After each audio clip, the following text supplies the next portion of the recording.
सारी दुनिया है लॉकडाउन में, कोरोना है सबका रोना। डरने वाली बात नहीं है, सावधानी हमको रखनी है। 1 मीटर की दूरी से ही बात है हम सबको करनी है। बच्चों आओ पढ़ो सभी, कोरोना से डरो नहीं। बच्चों आओ पढ़ो सभी, कोरोना से डरो नहीं। पढ़ना लिखना है सबको, आगे बढ़ना है सबको।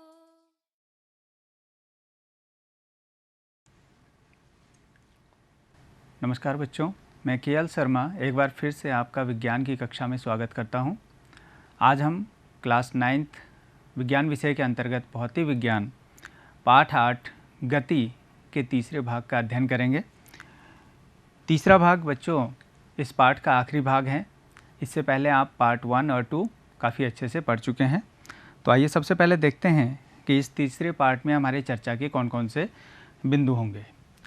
सबसे पहले हम पुनरावलोकन, आपने पिछले 2 भागों में जिन चीज़ों को पढ़ा है उनको थोड़ा सा हम एक अच्छी तरीके से और समझने का प्रयास करेंगे, जिसमें कि हम गति, दूरी, विस्थापन को समझेंगे और उसके साथ साथ चाल, वेग और त्वरण जो कि आप पीछे पढ़ चुके हैं, इन सब के बारे में एक छोटा सा हल्का सा एक पूर्वाभ्यास करेंगे।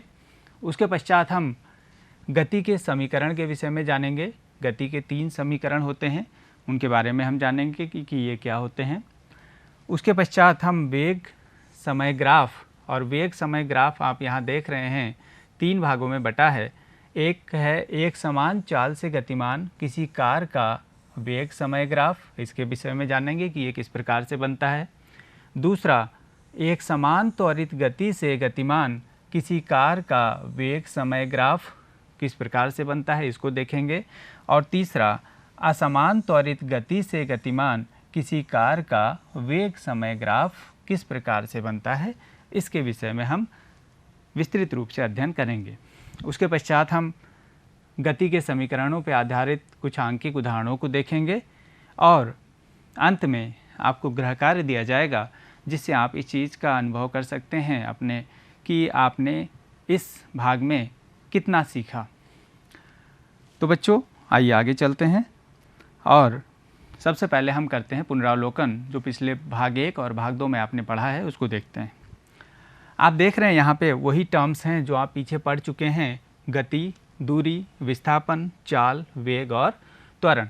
क्योंकि बच्चों इन सब टर्म्स को आप जब तक ठीक से नहीं समझेंगे तब तक आगे की चीज़ को समझना या फिर इस पूरे गति पाठ को समझना बहुत ही कठिन है। इसलिए हम इन सभी टर्म्स को एक बार फिर से रिवाइज कर लेते हैं। तो सबसे पहले देखते हैं गति। आपने गति का जो पहला जो पार्ट था उसको पढ़ा था, तब आपने बताया था, आपने समझा था कि गति क्या होती है। उसके साथ साथ हमने कहा था आपसे कि मान लिया कि अगर कोई ये वस्तु है और ये वस्तु बिंदु मान लिया ए पर है और समय के साथ कुछ समय के पश्चात मान लिया ये चलकर बिंदु बी पर पहुंच जाती है, तो अगर कोई वस्तु समय के साथ अपनी स्थिति में परिवर्तन करती, पहले ये यहाँ भी थी और बाद में ये कहाँ पे पहुँच गई, बिंदु बी पे पहुँच गई, मतलब समय के साथ ये वस्तु अपनी स्थिति में परिवर्तन करती है, तो हम कहते हैं कि वस्तु गति की अवस्था में है। तो गति क्या हुई? समय के साथ वस्तु अपनी स्थिति में परिवर्तन कर रही है, तो हम कहते हैं कि वस्तु गति में या गतिमान अवस्था में है। दूसरी चीज़ दूरी। आपने पिछले भाग में पढ़ा है कि अगर कोई वस्तु यहाँ से ए से चलना स्टार्ट करती है, कुछ समय के पश्चात ये बिंदु बी पे पहुँच जाती है, मान लिया कि इसने 10 मीटर की दूरी तय की। उसके पश्चात वो बिंदु सी पे जाती है, ये 3 मीटर की उसने दूरी तय की, और उसके पश्चात ये मान लिया कि बिंदु डी पे पहुँच गई और ये दूरी हो गई 12 मीटर की।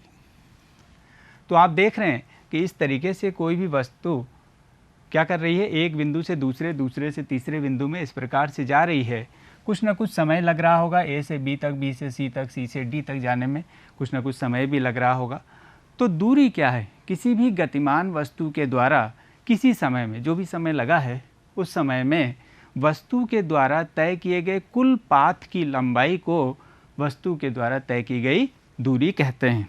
तो अगर यहाँ पे हम देखें तो ए से लेकर डी तक पहुँचने में वस्तु को टोटल कितनी दूरी या कितने मीटर की दूरी तय करनी पड़ी, तो आप देख रहे हैं यहाँ 10 मीटर, 3 मीटर और 12 मीटर। अगर हम टोटल जोड़ दें तो 12, 3, 15, 10, 25 मीटर की दूरी उसने कवर की।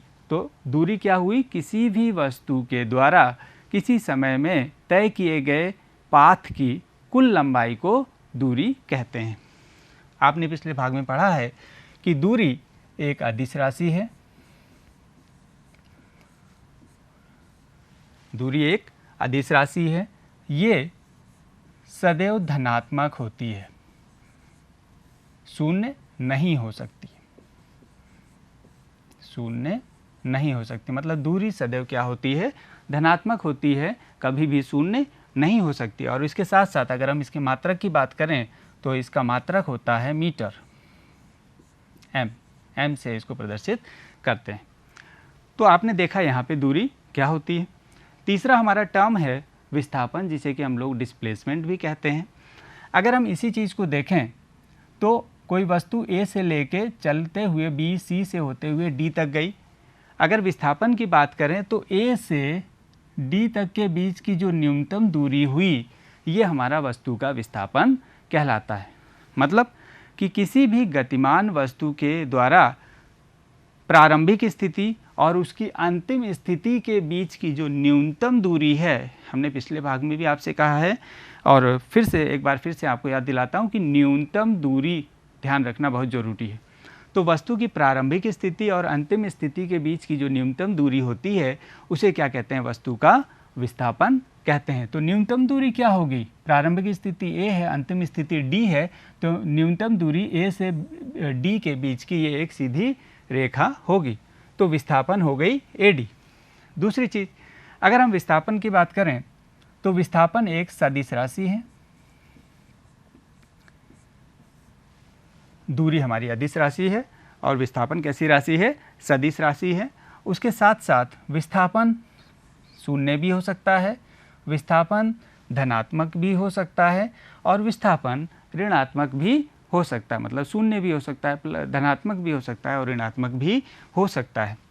और इसी प्रकार अगर इसके मात्रक की बात करें विस्थापन का, तो विस्थापन का मात्रक मीटर होता है। तो आपने देखा कि गति क्या है, दूरी को समझा और उसके साथ साथ विस्थापन। आगे चलते हैं चाल। आपने पिछले भाग में पढ़ा है कि चाल बराबर होती है दूरी बटे समय। ये चीज़ आप पढ़ चुके हैं। मतलब कि अगर दूरी को समय से भाग दे दें तो हमें क्या प्राप्त हो जाएगा, चाल प्राप्त हो जाएगा। इसी फिगर में अगर हम बात करें कि टोटल उसके द्वारा चली गई दूरी को टोटल समय से, जो कुल समय लगा है, उससे भाग दे दें तो वस्तु की क्या निकल आएगी, चाल निकल आएगी। तो चाल बराबर दूरी बटे समय। चाल कैसी राशि है, चाल आप देख रहे हैं कैसी राशि है। अगर हम कहना चाहें तो दूरी कैसी अदिश है, तो चाल को भी आप क्या कह सकते हैं, अदिश राशि कह सकते हैं। चाल कैसी होगी, चाल धनात्मक होगी, जीरो भी हो सकती है, लेकिन शून्य भी होगी, लेकिन ऋणात्मक नहीं होगी। चाल ऋणात्मक नहीं होगी। ठीक, अगर चाल के मात्रक की बात करना चाहें तो चाल का मात्रक मीटर प्रति सेकंड होता है। दूसरा टर्म है आपका वेग। जैसे हमने यहाँ पे दूरी को समय से भाग दिया था तो क्या मिल गया, हमें चाल मिल गया। वेग के लिए हम क्या करें, वेग बराबर होता है विस्थापन बटे समय अंतराल। तो अगर हम विस्थापन को समय से भाग दे देते हैं तो ये हमारा क्या प्राप्त हो जाता है, वेग प्राप्त हो जाता है। ये कैसी राशि है, ये सदिश राशि है और वेग प्लस भी हो सकता है, माइनस भी हो सकता है और शून्य भी हो सकता है।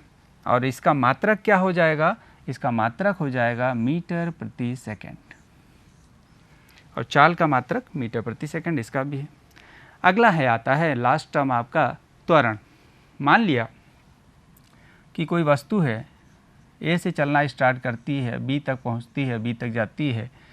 ए से बी तक जाने में लगा समय टी है, ए से जब चलना शुरू करती है तो उसका प्रारंभिक वेग u था या u है, और लास्ट में जो अंतिम वेग है वो कितना हो जाता है, v हो जाता है।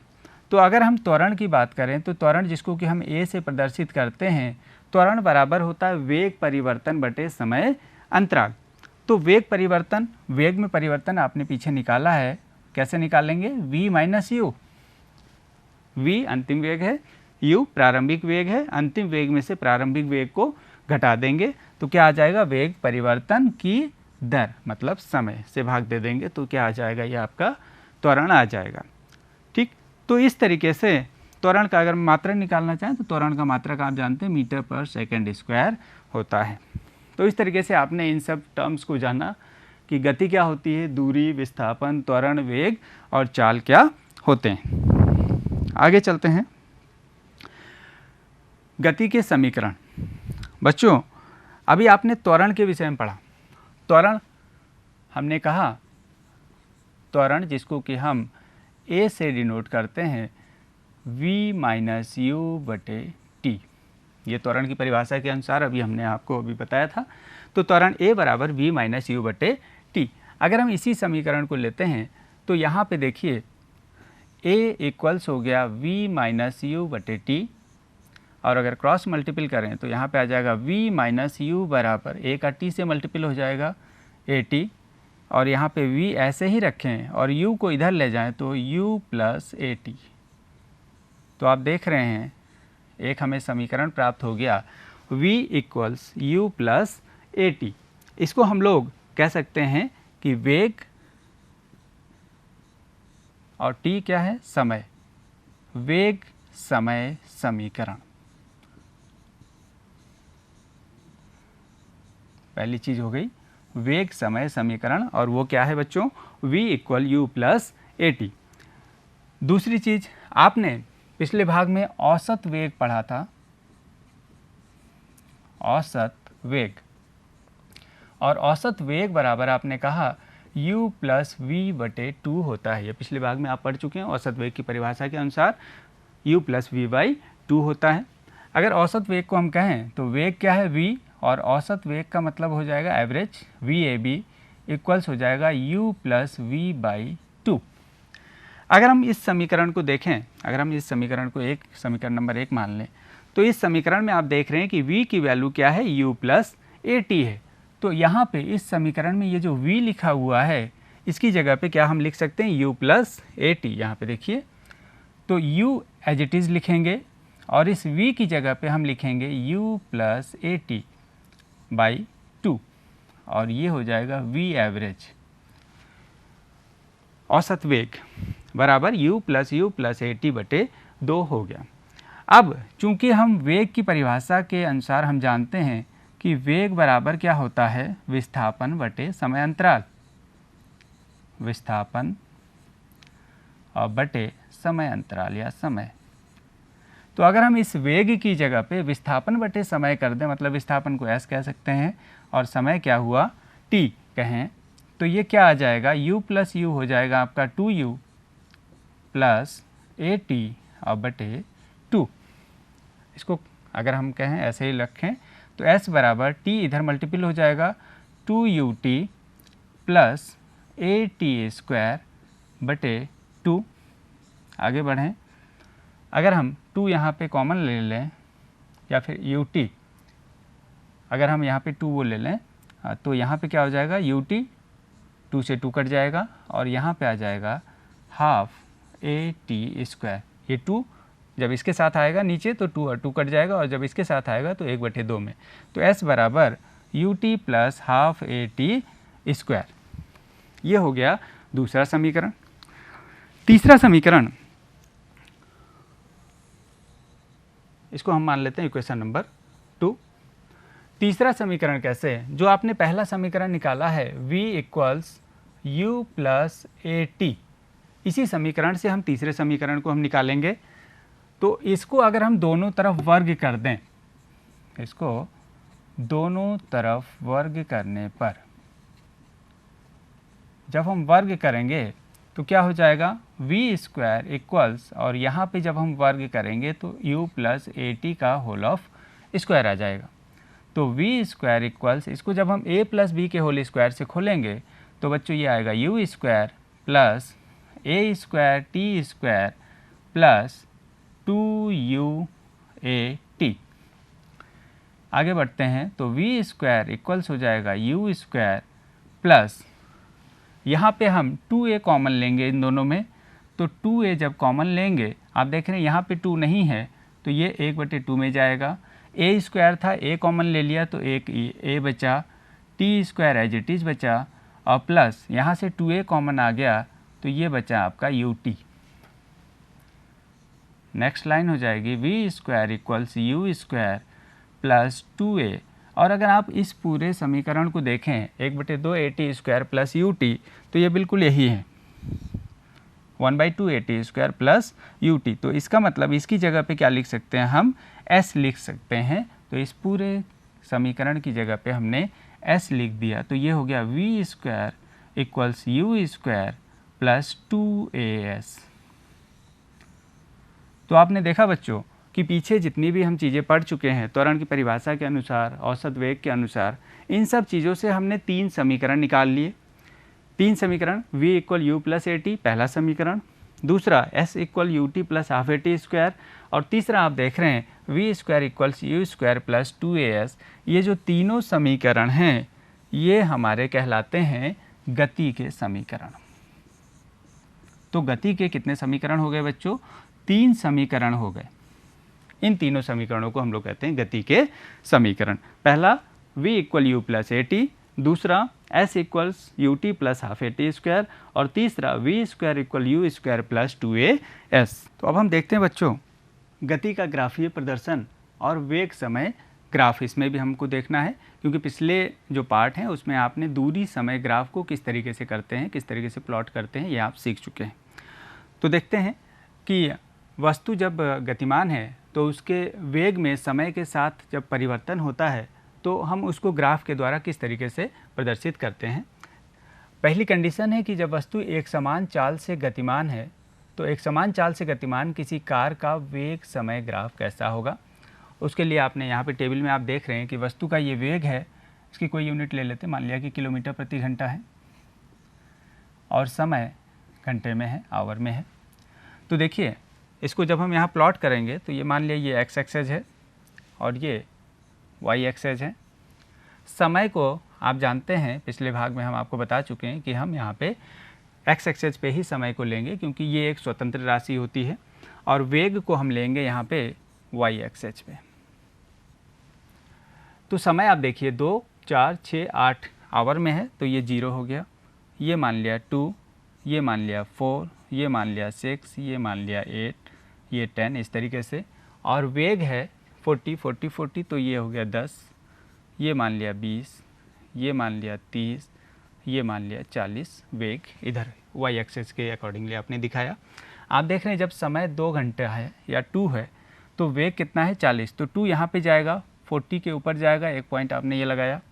दूसरा समय कितना है 4 घंटा, तो यहाँ पे जब जाएंगे तो फिर 40 के पास में यहाँ पे आएगा, 6 पे भी एक पॉइंट आएगा ऐसे ही, 8 पे भी एक पॉइंट ऐसे ही आएगा क्योंकि आप देख रहे हैं कि उसका जो वेग है 40, 40, 40 हर जगह कितना है 40 है। तो इसका जो ग्राफ होगा आप देखेंगे कि ये एक सीधी रेखा निकलेगी।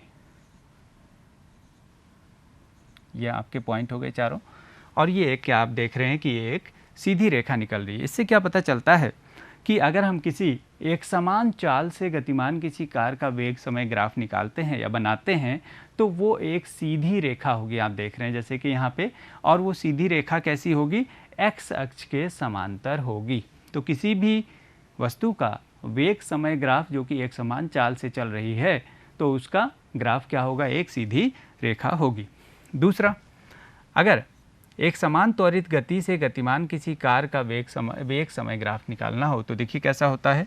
फिर से उसी प्रकार से ये y एक्सेस है, ये x एक्सेस है, और x एक्सेस पे हम लेंगे समय को और y एक्सेस पे हम लेंगे वेग को। तो समय देखिए कितना है, इसको हम ले लें, अगर हम मीटर में ले लेते हैं वेग और समय लेते हैं हम सेकंड में, तो आप देख रहे हैं 10, 15, 20, 25 सेकंड पे। तो यहाँ पे ये 0 हो गया, ये 5, ये 10, ये 15, 20, 25 और ये 30 इस तरीके से। और वेग कितना है आप 10, 20, 30, 40, तो यहाँ पे हम ले लेते हैं ये 10, ये हो गया 20, ये हो गया 30 और यहाँ पे 40 इस तरीके से यहाँ पे ले सकते हैं। आप देख रहे हैं जब समय 10 है तो वेग भी कितना हो रहा है 10, तो समय 10 यहाँ पे इसके सीधे आएंगे और वेग 10, एक पॉइंट यहाँ पे लगाया आपने। दूसरा, जब समय 15 सेकंड है तो वेग कितना है 20 मीटर प्रति सेकंड वेग होगा। तो जब समय 15 है तो वेग हो गया 20 मीटर प्रति सेकंड, तो इसके ऊपर जाएंगे यहाँ पे तो ये एक पॉइंट यहाँ पे आएगा। उसी तरीके से समय 20 सेकंड है और वेग जा रहा है 30 सेकंड, तो 20 के जब ऊपर और 30 से सीधे इधर पैरेलल आएंगे तो एक पॉइंट ऐसा आएगा। और 25 और 40 पे जब आप जाएंगे तो एक पॉइंट यहाँ पे 25 के ऊपर और 40 के सामने इस तरीके से आएगा। और इसका अगर हम ग्राफ प्लॉट करें तो ये एक सीधी रेखा लगभग आ जाएगी इस प्रकार से। तो आप देख रहे हैं कि एक समान त्वरित गति से गतिमान किसी कार का अगर वेग समय ग्राफ हम निकालते हैं तो वो कैसी जा रही है, एक सीधी रेखा आ रही है। तीसरा, असमान त्वरित गति से गतिमान किसी वस्तु का वेग समय ग्राफ अगर हम देखें तो उसी प्रकार से यहाँ पे हम लेंगे t x एक्सिस पे, y एक्सिस पे हम ले रहे हैं v, ये y है, ये x एक्सिस है, ये 0 हो गया। आप समय 2, 4, 6, 8, समय है 2, ये है 4, ये है 6, ये 8, 10 इस तरीके से ले सकते हैं। और वेग आप देख रहे हैं 12, 8, 6, 4, 2, तो आप इस तरीके से ले लें 2, 4, 6, 8, 10 और ये 12 इस तरीके से वेग। तो समय यहाँ पे हम लेंगे सेकंड में और वेग हो जाएगा मीटर पर सेकंड में। तो समय जब 2 सेकंड है तो वेग उसका कितना है 12 मीटर पर सेकंड, तो 2 पे 12 जाएगा मतलब ये यहाँ पे हुआ। समय 4 है तो वेग 8 हो गया, 4 पे 8 आएगा मतलब ये यहाँ पे हुआ। समय जब 6 है तो वेग भी 6, तो समय 6 वेग भी 6, एक यहाँ पे हुआ। समय जब 8 सेकंड है तो वेग हो गया 4 मीटर पर सेकंड, तो 8 पे 4 ये यहाँ पे हो गया। और जब समय 10 है तो वेग आ रहा है 2, तो इसका मतलब ये यहाँ पे हो गया। तो अगर एक ग्राफ प्लॉट करना चाहें तो आप देखेंगे कैसा आ रहा है, इसको जोड़िए, ये जोड़िए और इस तरीके से इन सारे पॉइंट्स को आप जोड़ते हुए जब जाएंगे तो आप देखेंगे कि इस प्रकार का एक ग्राफ बन रहा है। तो असमान त्वरित गति से गतिमान किसी भी वस्तु का जो वेग समय ग्राफ है वो किसी भी आकृति का हो सकता है। ऐसा भी हो सकता है कि कभी जब आप प्लॉट करें तो ऐसा आए, फिर ऐसा आए, फिर ऐसा, फिर ऐसा भी आ सकता है। या कहीं कहीं पे जब आप प्लॉट करेंगे तो हो सकता है कि ग्राफ ऐसा भी आ सकता है। तो किसी भी प्रकार का ये हो सकता है। तो आइए देखते हैं कि गति के समीकरण का प्रयोग करते हुए हम किस प्रकार से आंकिक प्रश्नों को हल करते हैं। एक रेलगाड़ी विराम अवस्था से चलना प्रारंभ करती है। विराम अवस्था से चलने का मतलब कि इसका जो प्रारंभिक वेग है वो कितना हो जाएगा, 0 हो जाएगा। और 5 मिनट के पश्चात वो 72 किलोमीटर प्रति घंटा का वेग प्राप्त कर लेती है। 5 मिनट मतलब समय बराबर हो गया 5 मिनट, और 5 मिनट को आप सेकंड में चेंज कर देंगे तो 60 से गुणा करेंगे तो ये हो जाएगा 300 सेकंड। 72 किलोमीटर प्रति घंटा का वेग प्राप्त कर लेती है मतलब अंतिम वेग जिसे कि हम लोग v कहेंगे 72 किलोमीटर प्रति घंटा हो जाएगा। और इसको हम मीटर प्रति सेकंड में चेंज करने के लिए 5/18 से गुणा करेंगे। 18 कम 18, 18 चौके 72, तो आप देख रहे हैं यहाँ पे 20 मीटर प्रति सेकंड इसका क्या हो गया, अंतिम वेग हो गया। अंतिम वेग 20 मीटर प्रति सेकंड प्राप्त कर लेती। मान लें कि त्वरण एक समान है तो पहली चीज़ हमें निकालनी है त्वरण। तो त्वरण क्या है, त्वरण एक समान है मतलब कि त्वरण को हम लोग a से डिनोट करते हैं, तो a ही हमें निकालना है। आप त्वरण की परिभाषा से पीछे जान चुके हैं कि त्वरण बराबर वेग परिवर्तन की दर को त्वरण कहते हैं। तो त्वरण बराबर v माइनस यू बटे टी। अगर v की बात करें तो आप देख रहे हैं v कितना है 20, माइनस u कितना है, u यहाँ पे आप देख रहे हैं 0, और t समय कितना है, समय है 300 सेकंड। तो त्वरण बराबर आपका यहाँ पे आ जाएगा 20/300 सेकंड मीटर प्रति सेकंड स्क्वायर में। अगर हम इसको कैंसिल कर दें तो 2 × 2 ये आ जाएगा 15, मतलब 1/15 मीटर प्रति सेकंड स्क्वायर आपका त्वरण हो जाएगा, ए बराबर हो जाएगा। आगे दूसरी चीज़ पूछ रहा है, सेकंड चीज़ आपसे पूछ रहा है कि इस वेग को प्राप्त करने के लिए रेलगाड़ी के द्वारा तय की गई दूरी ज्ञात कीजिए। तो दूरी ज्ञात करने के लिए जब हमें u पता है, v पता है, t पता है, तो दूरी ज्ञात करने के लिए दूरी क्या है, मान लिया कि दूरी s है, s दूरी उसने तय की, तो s हमें निकालनी है। तो गति के तीसरा समीकरण जिसे कि हम लोग v स्क्वायर बराबर u स्क्वायर प्लस 2as हम जानते हैं, इसके द्वारा हम s क्या है, दूरी, इसको हम निकाल लेंगे। तो v क्या है, अंतिम वेग, और अंतिम वेग आप देख रहे हैं कितना है, 20, तो ये हो जाएगा 20 का स्क्वायर। u प्रारंभिक वेग है, 0 का स्क्वायर 0 हो जाएगा, प्लस 2 इंटू a की जगह पे है 1/15 और इंटू s हमें निकालना है, तो ये एज इट इज रहेगा। 20 का स्क्वायर हो जाएगा 20 इंटू 20, इस तरीके से हम इसको लिख सकते हैं, इक्वल्स ये हो जाएगा 2 5 जा 10, सॉरी 2 इंटू 1, तो ये हो जाएगा 2 और बटे ये हो जाएगा 15 और इंटू में ये s ऐसे ही रहेगा, 15 इधर जाएगा और 2 नीचे आएगा, तो s बराबर आपका हो जाएगा 20 इंटू 20 इंटू 15 और बटे यहाँ पे आएगा 2, कैंसिल कर दीजिए, 2 1 जा 2, 2 10 जा 20, तो s बराबर ये आ जाएगा 200 और इंटू ये आ जाएगा 15, गुणा कर देंगे तो 15 दूनी 30 और 2 जीरो ये बढ़ गए, इतना आ गया मीटर में दूरी। अगर हम इसको किलोमीटर में चेंज करना चाहें तो 3000 मीटर का मतलब कितना हो गया, 3 किलोमीटर। तो वस्तु के द्वारा जो तय की गई दूरी हो गई वो कितनी हो गई, 3 किलोमीटर हो गई। दूसरा देखते हैं, किसी कार पर ब्रेक लगाने पर वह गति के विपरीत दिशा में 6 मीटर प्रति सेकंड स्क्वायर का त्वरण उत्पन्न करता है। जब गति की विपरीत दिशा में 6 मीटर प्रति सेकंड स्क्वायर का त्वरण उत्पन्न करता है तो वो कैसे आएगा, माइनस में आएगा। आप पीछे पढ़ चुके हैं कि जब गति की विपरीत दिशा में इतने का त्वरण उत्पन्न हो रहा है तो वो कैसे हो जाएगा, माइनस में हो जाएगा।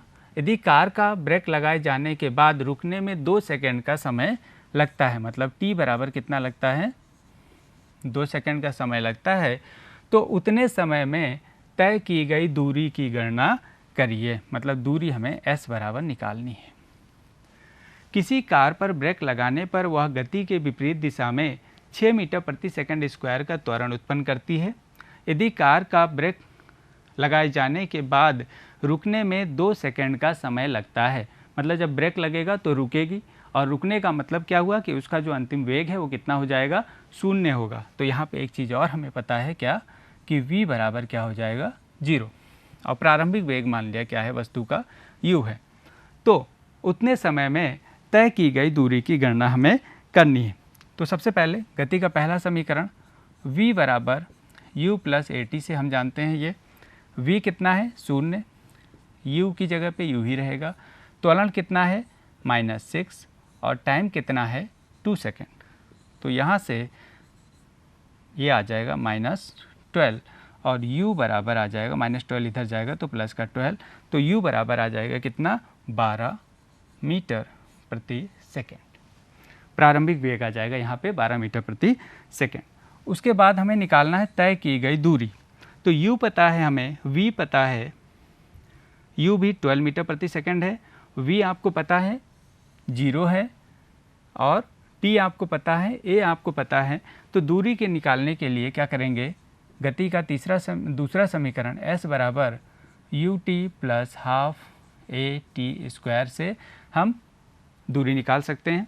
u कितनी है वैल्यू आपकी, u आप देख रहे हैं यहाँ पे 12 है, टाइम कितना है, टाइम लग रहा है 2 सेकेंड, प्लस 1/2 इंटू a त्वरण कितना है, -6 इंटू टी स्क्वायर मतलब 2 का स्क्वायर।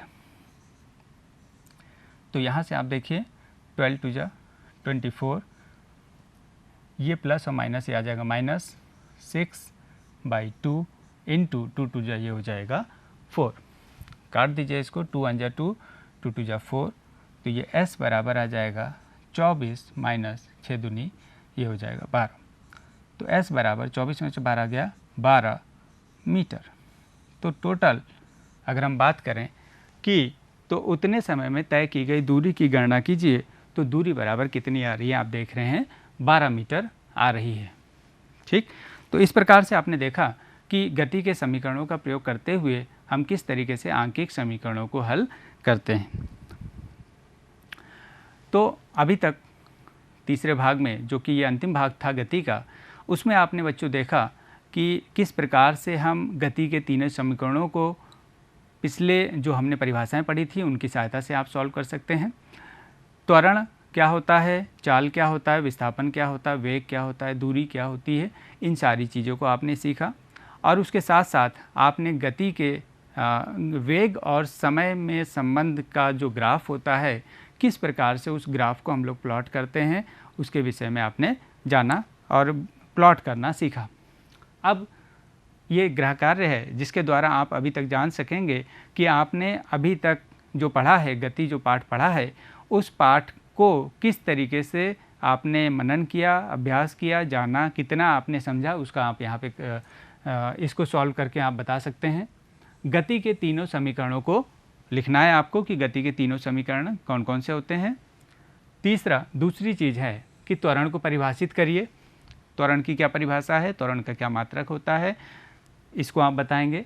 और तीसरा एक क्वेश्चन आंकिक प्रश्न है, जैसा कि अभी आप सॉल्व कर चुके हैं उसी हिसाब से, कि अब्दुल गाड़ी से स्कूल जाने के क्रम में औसत चाल को 20 किलोमीटर प्रति घंटा पाता है और उसी रास्ते से लौटने के समय वहाँ भीड़ कम है और औसत चाल 40 किलोमीटर प्रति घंटा है। अब्दुल की इस पूरी यात्रा में उसकी औसत चाल क्या होगी। तो इस आंकिक प्रश्न को आपको हल करना है। जो पीछे आपके समीकरण बताए गए हैं, जो आपको फार्मूले बताए गए हैं, उन फार्मूले की सहायता से इस आंकिक समीकरण को आपको सॉल्व करना है। तो इस प्रकार की अन्य वीडियो प्राप्त करने के लिए बच्चों आप दीक्षा ऐप का भी प्रयोग कर सकते हैं। आप अपने मोबाइल में इसको डाउनलोड कर सकते हैं और उसके साथ साथ उत्तर प्रदेश माध्यमिक शिक्षा विभाग की जो यूट्यूब चैनल है उस पर सब्सक्राइब करके आप इस प्रकार के अन्य वीडियो और दूसरे विषय के भी वीडियोज़ को आप देख सकते हैं। तो बहुत बहुत धन्यवाद बच्चों। ये आपका गति का तीसरा पार्ट और अंतिम पार्ट था। इसी के साथ आपने गति के सारी चीज़ों को समझा, जाना। फिर मिलते हैं आगे। जय हिंद, जय भारत।